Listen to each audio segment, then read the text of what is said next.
Caitlin Clark could be breaking another record, this time with an endorsement deal. The Associated Press says Clark will soon be signing an 8-year, $28 million contract with Nike. Caitlin Clark had barely begun her rookie season in the WNBA when she detonated a shockwave that would ripple far beyond the hardwood, a shockwave worth $25 million that came stamped with the unmistakable swoosh of Nike, a contract so staggering that it dwarfed every sneaker deal in league history and even outpaced the earnings of seasoned NBA veterans. And while most athletes might have spent the rest of their lives pointing to that moment as the pinnacle of personal triumph, Clark immediately made it clear that this was not just about money, fame, or even the unprecedented promise of her own signature shoe line, the first of its kind in the WNBA. Because Caitlin had always wanted something more, she wanted to change the very conversation around women's basketball, and that's exactly what she set in motion. Because the real story did not lie in the number on the contract, but in the decisions she made in the days that followed. Decisions that stunned teammates, shook executives, and left the basketball world asking if loyalty had just been redefined before their very eyes. Just days after the announcement, Clark invited her Indiana Fever teammate, Sophie Cunningham, to what looked like a routine Nike event in Indianapolis, the sort of brand gathering that might involve a few cameras, a casual photo shoot, or a light celebration of corporate partnership, and Sophie, though honored, walked in with no suspicion that she was about to be thrust into the middle of one of the most unforgettable spectacles the league had ever seen.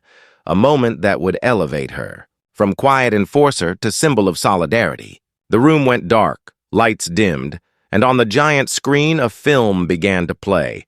Not a glossy advertisement, but a raw chronicle of Clark's journey, from those packed Iowa high school gyms where crowds held their breath every time the ball touched. Her hands to the blinding arenas of the WNBA where pressure was relentless and the critics circled like vultures waiting to pounce, and the film did not sugarcoat her rise. Instead, it exposed the mental battles, the doubts that sometimes roared louder than applause, and the heavy criticism that tested her resolve. But alongside the adversity, it showcased her brilliance.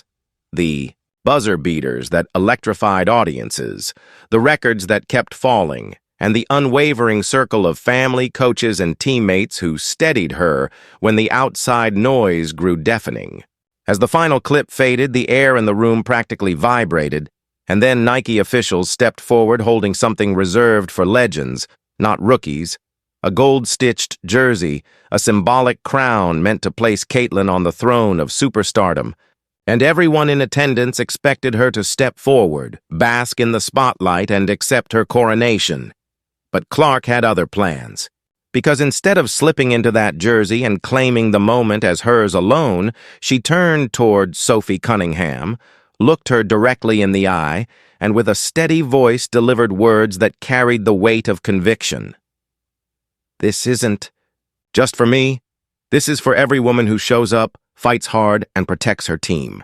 In that instant, the contract, the millions, and the promise of a sneaker empire all became secondary, because Clark was no longer just rewriting financial history.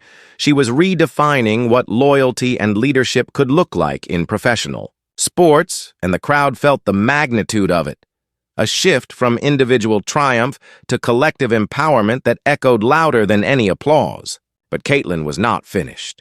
Not even close.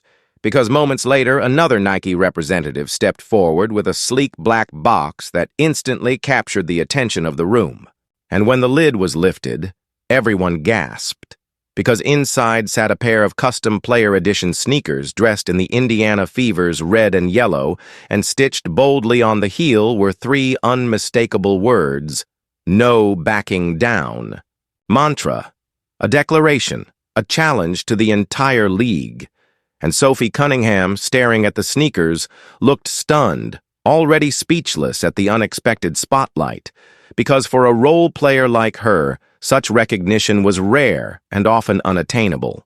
Yet the real surprise had not even been revealed, because tucked beneath the sneakers lay a folded contract, and this time it wasn't from Nike, it was from Caitlin herself, the product of a demand she had made during her own endorsement negotiations.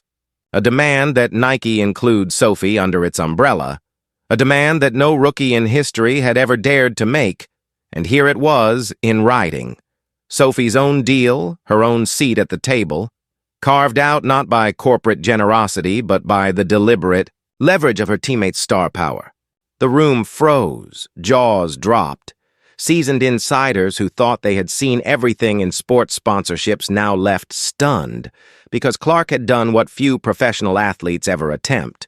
She had refused to hoard the spoils of her stardom, redirecting power to the one who had stood beside her in the storm, and in doing so she had changed the narrative from competition to solidarity. For Sophie, the gesture carried a weight that words could barely capture, because she had entered that room believing she was attending Caitlin's celebration and walked out realizing she had been written into history herself and the culture of professional sports, so often defined by individual rivalry and separation, suddenly had a new definition to grapple with.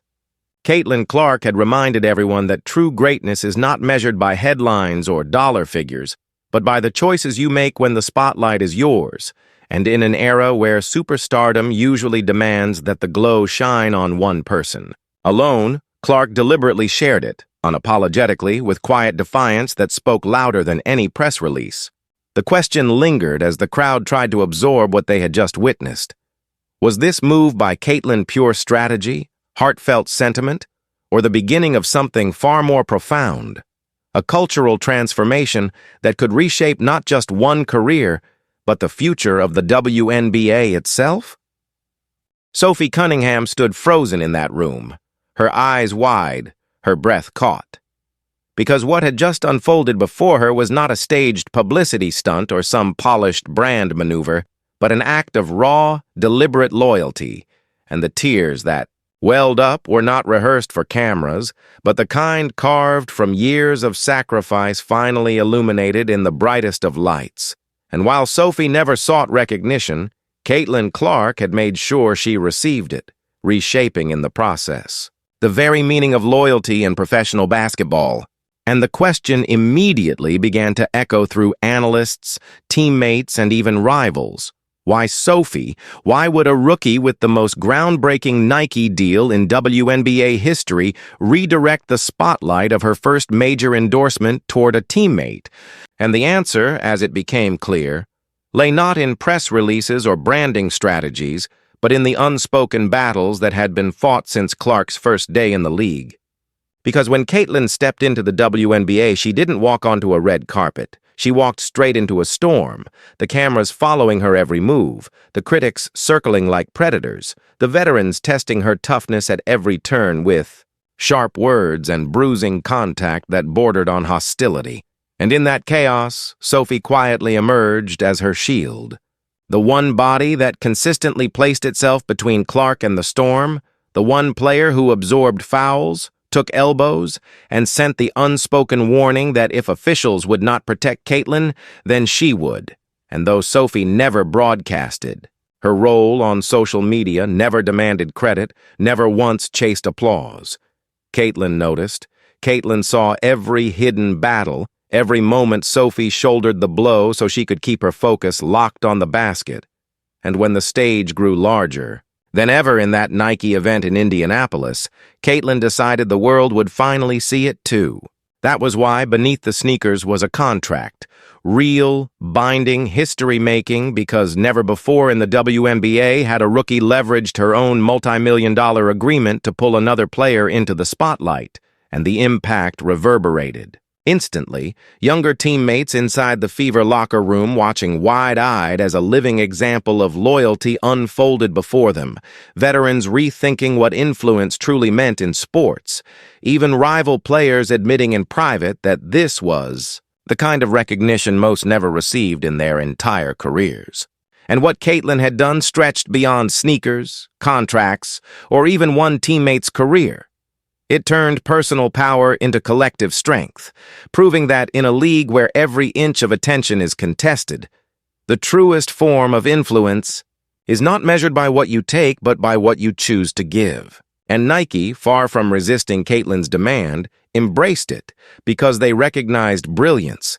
They saw that loyalty sells, sisterhood sells, authenticity sells, and in a marketplace drowning in empty slogans, genuine connection is priceless. And suddenly, the $25 million deal was no longer just a personal payday, but the seed of a movement, one that Nike was eager to amplify, shaping a campaign not around a lone superstar, but around a bond, Caitlin and Sophie, tied not by convenience, but by trust, grit, and an unshakable loyalty forged under the harshest lights.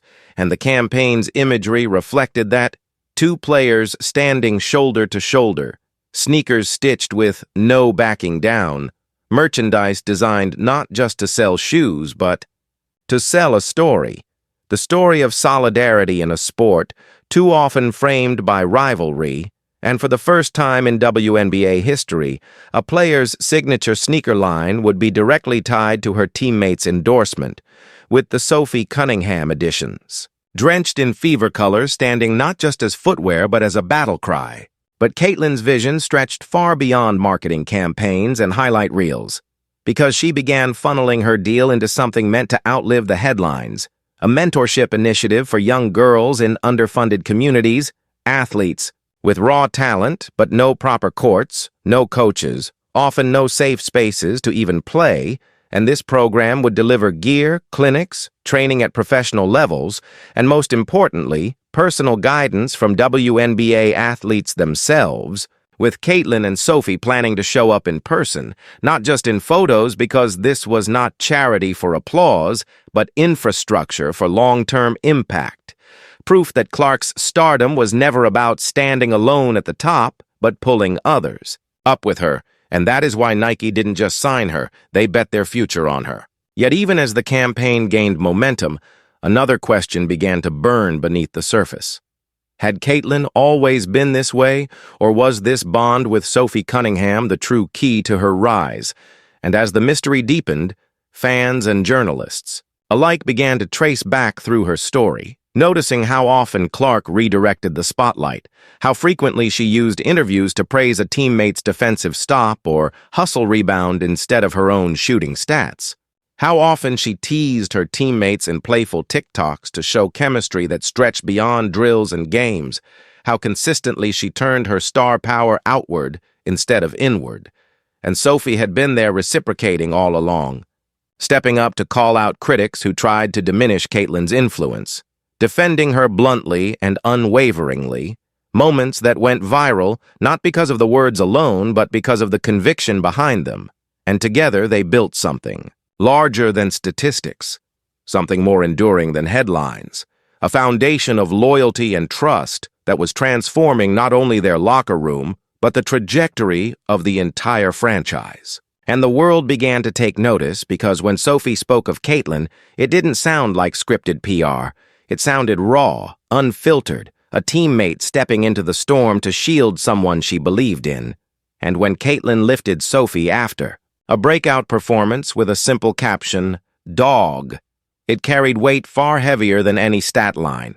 It was acknowledgement, validation, the rare kind of recognition that cements bonds for life. And this cycle of recognition and defense revealed what many teams forget: that winning isn't only about strategy or skill, it's about the unseen glue.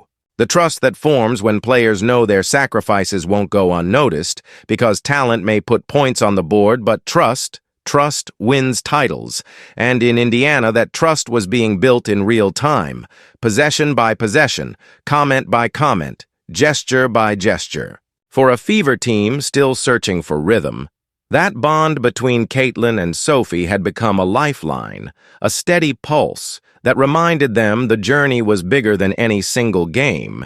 And what emerged from their story was not just the tale of a rookie phenom or a veteran enforcer, but the portrait of a partnership redefining leadership in women's basketball, showing fans that greatness is never built alone.